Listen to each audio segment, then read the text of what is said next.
Hey, hello et bienvenue sur ma chaîne. Alors aujourd'hui en guest on a Nutrition Heureuse alias ma petite Jounette. On se connaît depuis un moment, on a fait du patinage ensemble pendant très longtemps, on a été dans le même club et après on a fait la Candelle Rochaud Compagnie ensemble. Et là on va parler nutrition, sport et perte de poids. C'est ce qu'on aime. Allez, générique.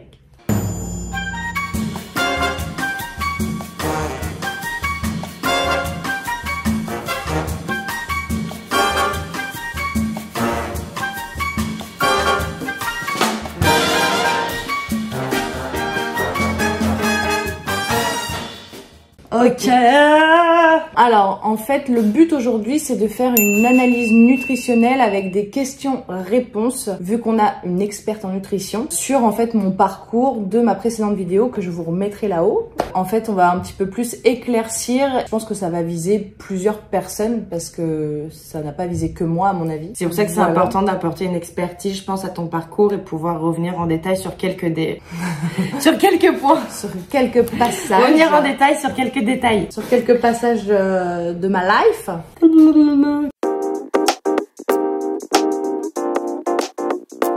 Est-ce que le fait d'entamer un processus de perte de poids, tu t'es dit déjà dans un premier temps, est-ce que j'ai besoin de réadapter mon mode de vie et donc de ce fait peut-être plus t'isoler, ou est-ce que ça t'a pu s'isoler parce que tu cherchais un nouveau moyen de trouver ton rythme alimentaire? Bah toi tu t'es isolé, ou est-ce que tu as réussi à quand même adapter ton nouveau mode alimentaire et mon nouveau mode de vie à tes habitudes déjà ancrées dans ton quotidien? Je pense que je me suis isolée sans m'en rendre compte parce que c'est à ce moment-là que mes amis m'ont fait vraiment la réflexion, mais je me suis isolée en me disant que fallait faire comme les plans nutritionnels en fait qu'on me proposait sur les réseaux sociaux, et du coup fallait faire plus de sport. Donc du coup c'est comme ça que je me suis inscrite dans une salle de fitness.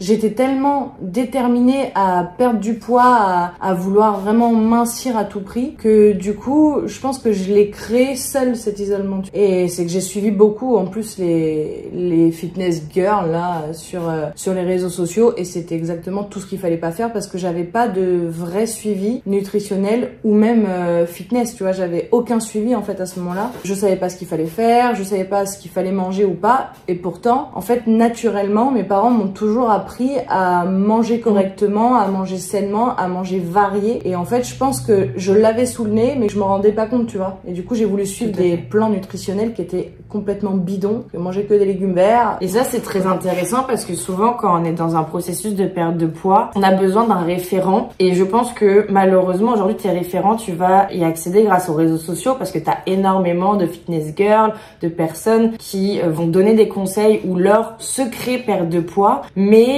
c'est vrai que leur secret perte de poids ont fonctionné pour eux, mais n'est pas forcément à adapter pour les autres personnes. Et ils le vendent comme tel que toi aussi ça va révolutionner ton poids, ton alimentation, et tu vas atteindre exactement les mêmes objectifs que cette personne-là. Et c'est pour ça que souvent on a du mal à savoir qui écouter et qui prendre en référence. Et c'est très important effectivement de s'informer grâce aux réseaux sociaux parce que c'est quand même une source d'information qui est importante, mais d'avoir plusieurs sources et ne pas se cantonner à une personne préférée ou un influenceur préféré qui potentiellement peut donner des bons conseils, mais c'est important voilà d'avoir un éventail d'influenceurs et aller aussi se renseigner sur internet, aller voir des professionnels de santé. Et ça, je pense que c'est très important parce que surtout quand on souhaite perdre beaucoup de poids, au-delà de 10 kilos déjà, c'est important de se faire accompagner parce que perdre du poids, c'est aussi potentiellement avoir des carences, c'est être fatigué, se blesser si tu fais du sport. Et je pense que toi, en plus, tu avais commencé le sport en même temps. Parce que souvent, c'est ce qu'on essaie de faire. Enfin, bah oui et non, parce que j'ai toujours fait du sport. Mais en fait, j'ai commencé dans l'excès.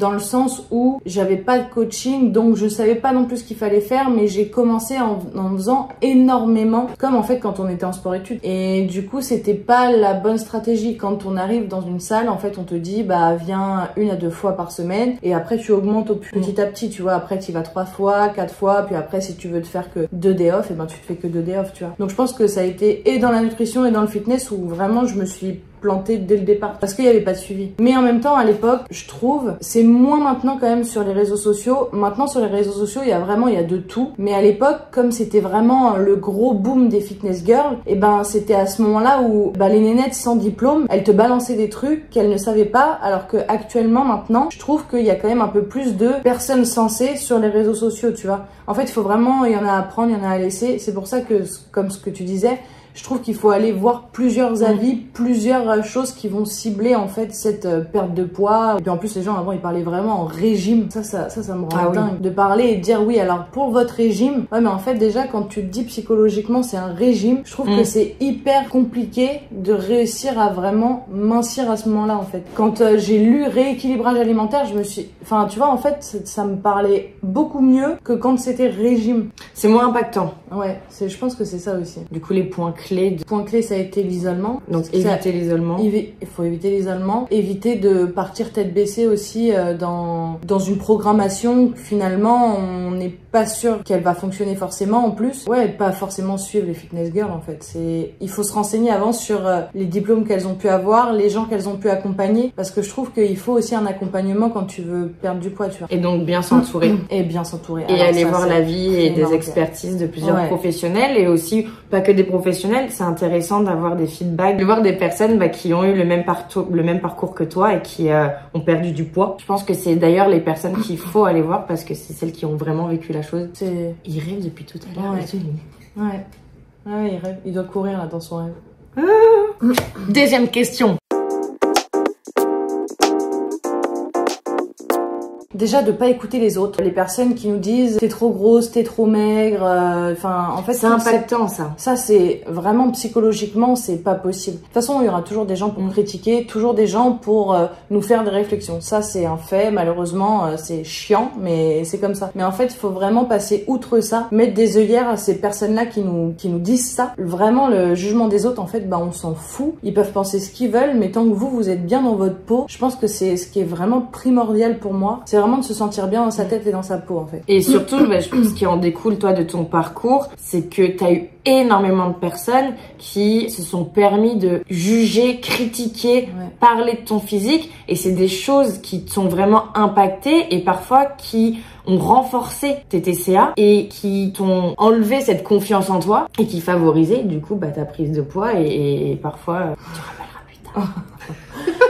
Comme après aussi au moment où j'ai minci en fait, où j'ai vraiment été dans un stade où là c'était grave, tu vois, où je me disais faut ressembler en fait absolument aux nanas d'Instagram ou aux nanas des magazines parce que c'est la norme en fait, tu vois. C'est ouf de penser comme ça, je trouve. Surtout pareil, quand on souhaite perdre du poids, comme on disait tout à l'heure, on essaye de se référencer. Chaque physique, et ça tu l'avais bien expliqué dans ta dernière vidéo, chaque physique est différent et tu ne pourras jamais ressembler au physique de ton influenceuse préférée parce que tu n'auras pas les mêmes formes. Donc se référencer à ce genre de physique là, c'est mauvais parce que tu vas tout faire pour atteindre cet objectif que potentiellement tu n'atteindras pas. Mais par contre, tu pourras quand même avoir un physique dessiné et atteindre une meilleure santé, une perte de poids.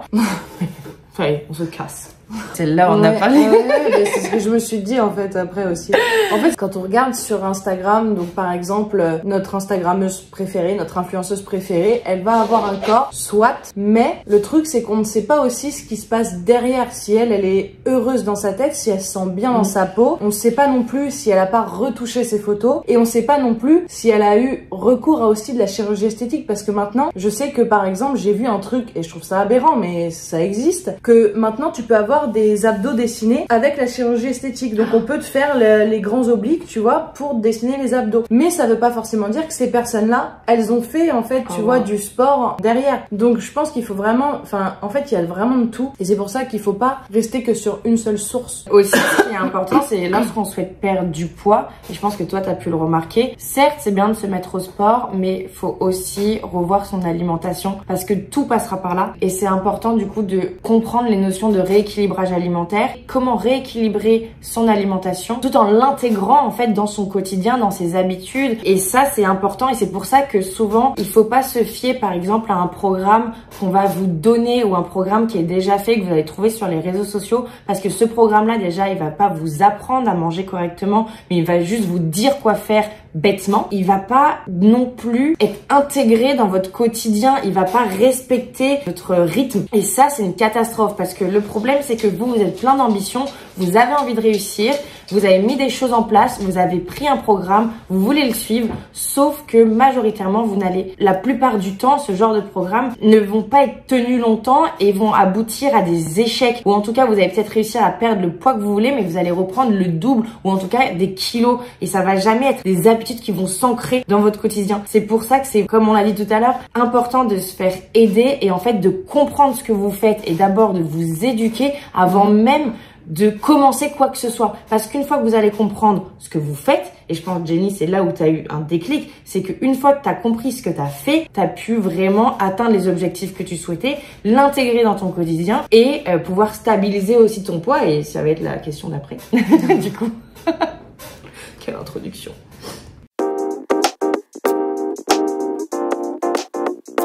En fait, déjà, je pense pas à mon poids. Je pense plus à mon poids, tu vois. C'est juste, est-ce que je suis performante au CrossFit? Est-ce que je me sens bien dans ma peau, tu vois? En me regardant, en fait, je le sais. Donc, j'ai pas vraiment de gestion de poids, en sachant que maintenant, je sais très bien ce qui est bon à manger, ce qui est moins bon. Si je peux faire un petit écart avec un morceau de chocolat ou pas, tu vois. En fait, Oh, notion très importante. Pourquoi le chocolat, ça serait un écart? Parce que j'en mange dans l'excès.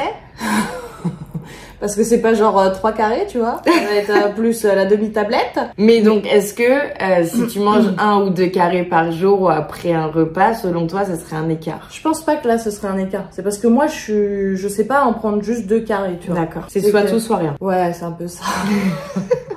C'est que je mange pas en quantité énorme. En fait, j'ai pas de scrupules maintenant quand je vais manger du fromage ou quand je vais me faire une raclette ou quand je vais aller manger un gros fondant au chocolat. Ouais. J'ai pas de scrupules à le faire parce que je sais que derrière, de toute façon, je fais du CrossFit tous les jours et que et tu manges équilibré. Et que je mange en fait équilibré tout au long de l'année, tu vois, parce qu'on mange vraiment beaucoup de fruits et légumes, les portions qu'il faut, que ce soit en glucides, en protéines, en tout, même en légumineuses finalement. En fait, on mange vraiment de tout. C'est hyper varié. Une gestion qui est devenu normal. Ce qui est intéressant à comprendre, c'est que je pense que tu as intégré la notion d'équilibre alimentaire. Qu'est-ce que ça voulait dire? Ça veut dire que il faut savoir manger de tout et un fondant au chocolat ou par exemple une semaine, et je donne souvent cet exemple, quand tu pars une semaine avec tes amis, que ça soit une semaine de vacances ou un mois de vacances, oui, tu vas avoir une alimentation plus déstructurée, moins équilibrée sans doute, et c'est super, fais-toi plaisir. Mais un mois sur 12 mois, qu'est-ce que ça représente réellement? Absolument rien. Oui, sur ce mois de vacances, potentiellement, tu peux prendre 1 ou 2 kilos, mais ce sont pas des kilos, réellement t'as pas pris 1 ou 2 kilos de graisse, ce sont juste des kilos de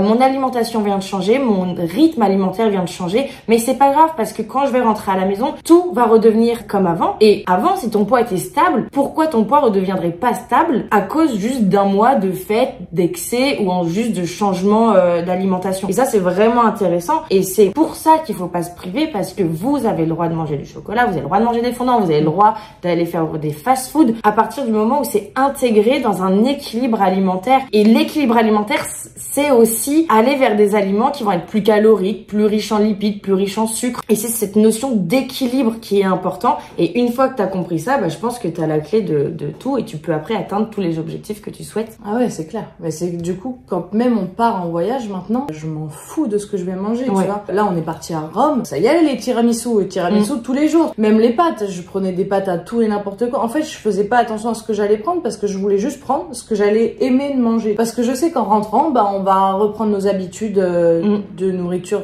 saine et après on va faire aussi beaucoup de sport en plus à côté. Donc et tu vois, souvent pareil, on parle de vacances, mais souvent j'ai des patients qui me disent oh là là, je vais partir en vacances, j'appréhende parce que je sais que je vais me lâcher. Et le problème, c'est ce fait d'appréhender va faire que en vacances, déjà, dès que vous allez vous lâcher, prendre une glace, une gaufre, vous avez l'impression de faire quelque chose de mal, donc vous n'allez même pas savourer et c'est vachement frustrant parce qu'en plus vous êtes en vacances, donc vous êtes là pour vous lâcher et n'appréhendez pas le fait que vous allez sortir de votre quotidien parce que c'est le but même des vacances, tu vois. Ouais, je suis d'accord avec toi. Moi, déjà, oubliez, je vais prendre des kilos, bah oui, ok, mais c'est pas grave, après vous allez revenir à la normale. Ouais, après ça revient en fait tout à fait normalement. Ouais. Et après que t'aies mangé des tiramisu tous les soirs, c'était trop bien, et quand t'es rentré chez toi, et voilà. D'ailleurs, j'ai fait une vidéo dessus.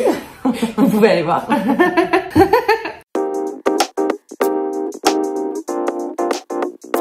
Ah bah carrément, les réseaux sociaux ils ont vraiment eu un gros impact parce qu'en fait à l'époque, je crois que Instagram ça a vraiment démarré en 2012, ça a été un petit peu plus long, il y a eu vraiment tout ce boom de fitness girl ou même les mecs, hein, il y avait aussi des mecs qui te vendaient leur programmation et c'était des programmations fitness en carton et des programmations nutrition, bah pareil en carton parce que je te dis là c'était vraiment spé, légumes verts, quelques morceaux de blanc de poulet. Ça crée des carences. Non mais parce que c'est pas normal de manger si peu en plus. Carence, baisse d'énergie, donc moins de performance dans ton activité sportive, démotivation et t'arrêtes. Tu donnes même pas en fait l'énergie à ton corps pour pouvoir aller te dépenser. J'arrivais même pas à cette période-là à retenir les chorés au patin. Je sais pas si tu te souviens. Et du coup quand on arrivait en spectacle, à ce moment-là j'étais stressée parce que j'étais pas confiante vu que j'avais du mal à les retenir parce qu'en fait bah ça jouait sur absolument tout. Et j'étais très vite fatiguée. Je sais qu'au taf, tu vois, j'avais tout le temps envie de dormir. Donc, à cause de ça, quand tu vois, il y avait les soirées de fin d'année, c'est là où je faisais des grosses crises de boulimie. Mon collègue, je me rappelle, on était sur une péniche et il y avait plein de petits fours, plein de trucs à manger. Et là, j'ai fait une grosse crise et j'ai tout mangé. Mais en fait, je mangeais tellement. Et au bout d'un moment, bah, je suis rentrée chez moi, je me suis fait vomir parce que je m'en voulais d'avoir tout mangé, tu vois. C'est grave d'en arriver à ce stade-là parce que tu manges des portions qui sont ridicules par rapport à ce que tu brûles en calories en fait dans ta journée ou au sport, tu vois. Donc c'est vrai que c'était une phase qui était compliquée et je mangeais mais vraiment il y avait des fois où j'allais péter des plombs sur les grands buffets, les trucs comme ça. J'allais éclater tout, j'allais tout manger et mon collègue m'avait même fait la réflexion, il m'avait dit je t'ai jamais vu manger comme ça. Oh, wow. Là, tu vois, il était même lui, il était choqué j'étais un goinfre en fait, je me goinfrais, vraiment. Mais c'est super intéressant ce que tu dis parce que souvent on va associer perte de poids à moins manger et c'est pas forcément le cas. Effectivement, parfois il va falloir réduire certaines rations de certaines familles d'aliments parce que justement il y a un déséquilibre alimentaire dans votre assiette et on va pas retrouver toutes les familles d'aliments qu'il faut. Donc pour compenser, vous allez avoir une famille d'aliments qui va dominer les autres lorsqu'on veut perdre du poids. Parfois, il faut manger plus, mais pas manger plus de pâtes par exemple parce que souvent ce qu'il va avoir dans l'assiette en trop et qui va dominer les autres aliments, ça va être les féculents. Mais il va falloir rajouter des légumes, des légumineuses, lentilles, haricots rouges, des protéines. Et cet équilibre-là va faire que votre assiette, en fait, sera beaucoup plus conséquente en termes de quantité, mais en termes d'apport calorique et de nutriments, sera aussi plus intéressante, plus nutritive, mais pas plus calorique que déjà ce que vous consommez actuellement. Et ça va aussi favoriser la satiété. Parce qu'il faut savoir qu'il y a de nombreux aliments qu'aujourd'hui peu de personnes consomment qui favorisent la satiété et c'est ce qu'on veut. Surtout quand on perd du poids, c'est pas être affamé parce que toi c'est ce que tu nous racontes, c'est dramatique d'arriver à des points où t'es tellement affamé que lorsque t'arrives devant un buffet, tu te jettes sur le buffet et après t'ailles te faire vomir. C'est grave. D'en arriver à ce point-là, c'est pas normal, tu vois. Ça c'est à cause du conditionnement de tout, c'est l'impact de tous les programmes que t'as trouvés sur internet, de toutes les commentaires qu'on a pu te faire sur ton physique. C'est vraiment important de comprendre cette notion de perte de poids n'est pas égal à réduire son alimentation et être affamé. Perte de poids, c'est égal à restructurer une assiette, ajouter des familles d'aliments. Et moi, c'est ce que je fais avec mes patients. C'est que, en fait, en ajoutant des familles d'aliments qui ne consomment pas, tout seuls, sans que j'ai besoin de leur dire, ils vont diminuer les aliments qu'ils consomment déjà de base pour pouvoir ajouter justement ces aliments qui n'ont pas. Ouais, ça se fait naturellement, finalement. Exactement. Sans que moi, j'ai besoin de leur dire, vous devez diminuer vos rations. Ils le font tout seuls. Parce qu'au bout d'un moment, tu peux pas tout manger. À part, si tu ajoutes des choses, tu comprends bien que tu peux pas manger déjà ce que tu mangeais de base. C'est clair. Et ça, c'est vachement important comme notion à comprendre.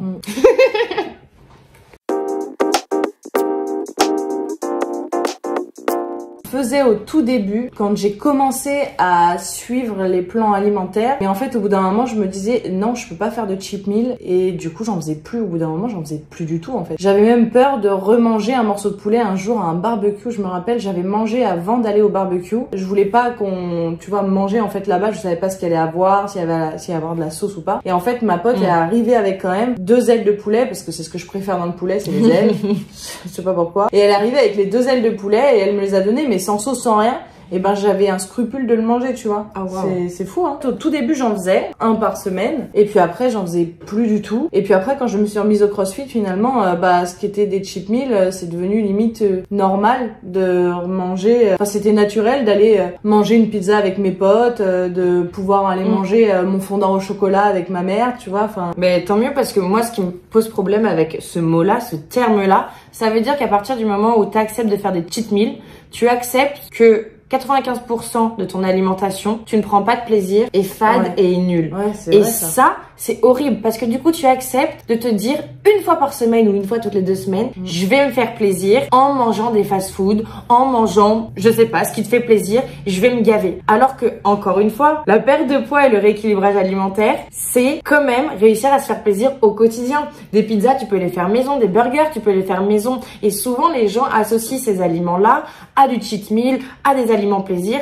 Sauf que un burger fait maison, une pizza fait maison, un croque-monsieur fait maison, tout fait maison. Peut être ou dans un restaurant autre que certains fast-food où là, ils vont être un petit peu plus mémés dans les orties.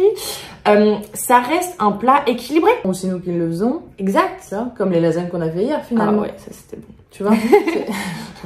En fait, à partir du moment où c'est toi qui le fais, tu vois, ça c'est un truc de dingue parce que mes parents ont toujours cuisiné. Ouais. Donc à partir du moment où j'ai voulu maigrir et que j'ai acheté mes plats préparés ou que j'ai suivi les plans, tout ce qu'il fallait pas faire, parce qu'en fait moi mes parents m'ont toujours inculqué à cuisiner soi-même, à faire ses croque-monsieur soi-même, à pas acheter des plats tout préparés. Ils ont jamais fait ça en fait. Donc les pizzas, ça a toujours été les pizzas maison, tu vois. Et puis en plus à cette époque-là, il y avait pas Uber, il y avait pas Deliveroo, il y avait pas tout ça. Bah en fait t'avais pas le choix. Ou bien si t'es passé au centre commercial, t'as pris des pizzas parce que tu sais que ce midi t'as pas le temps de manger, mais c'était hyper rare finalement. Et je trouve que aussi ça joue aussi. En fait, t'as encore plus de tentations qu'avant t'en avais. Ah mais oui. Tu vois, c'est qu'avant on n'avait pas tout ça. Puis en plus, nous, là où on habitait avec mes parents, il y avait 0 livraison. Quand j'allais sur Paris chez des potes, je me disais mais c'est incroyable. C'est la folie. Elles se font livrer des trucs, tu vois. Mais c'est fou parce que chez moi vraiment il y avait pas ça. Ça n'existait pas vu qu'on habitait vraiment au milieu de la campagne.